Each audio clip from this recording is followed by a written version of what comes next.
பரமாத்தர் குரு கிட்ட 5 சீடர்கள் வந்து சேர்ந்தாங்க. முட்டாள், மூடன், மட்டி, மடையன், மிலேச்சன் அப்படிங்கிறது அவங்களோட பேரு. அந்த சீடர்களோ அவங்களோட பேருக்கு ஏத்த மாதிரியே முட்டாள்களாவே இருந்தாங்க. ஜாடிக்கேத்த மூடி மாதிரி குருவுக்கேத்த சீடர்களாவே இருந்தாங்க. ஒரு நாள் குரு தீர்த்த யாத்திரைக்கு போகணும்னு ஆசைப்பட்டாரு. சீடர்களும் அதற்கான ஏற்பாடெல்லாம் பார்த்தாங்க. எல்லாரும் ஊரை விட்டு புறப்பட்டும் போனாங்க. போற வழியில ஒரு ஆறு இருந்துச்சு. அதை பார்த்ததும் பரமாத்தர் பயந்துட்டாரு. ஏன்னு சீடர்கள் கேட்டதுக்கு இந்த ஆறு மனுஷங்களை முழுங்குற ஆறுன்னு சொன்னாரு. மற்றவங்களும் ரொம்ப பயந்துட்டாங்க. அப்புறம் எப்படி போலான்னு சீடர்கள் கேட்டதுக்கு ஆறு ராத்திரி தூங்கிடும் அப்புறம் போலான்னு சொன்னாரு. சீடர்களும் சரின்னு ஆறு பக்கத்திலேயே காத்துக்கிட்டு இருந்தாங்க. ராத்திரியும் ஆச்சு. ஆறு தூங்கிடுச்சான்னு மூடனை பார்த்துட்டு வர சொன்னாரு. அவனும் ஒரு எரிஞ்சிட்டு இருக்க கொல்லிக்கட்டை எடுத்துட்டு போய் தண்ணிக்குள்ள விட்டு பார்த்தான்.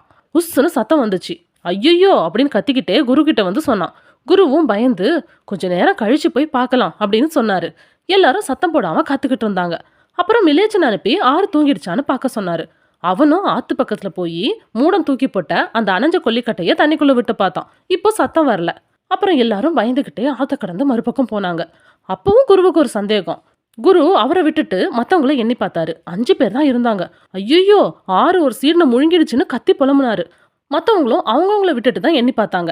எல்லாரும் அழுது புலம்ப ஆரம்பிச்சுட்டாங்க.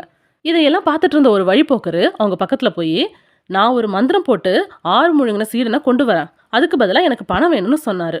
குருவும் சம்மதிச்சாரு. அந்த வழிபோக்கர் ஒரு கட்டையை வச்சு வரிசையா எல்லார் முதுகுலையும் 1 2ன்னு அடிக்க ஆரம்பிச்சாரு. கடைசியா ஆறுன்னு சொன்னதும் குருவுக்கும் சீடர்களுக்கும் ஒரே சந்தோஷம். அந்த வழிபோக்கருக்கு பணமும் கொடுத்து நன்றியும் சொன்னாங்க.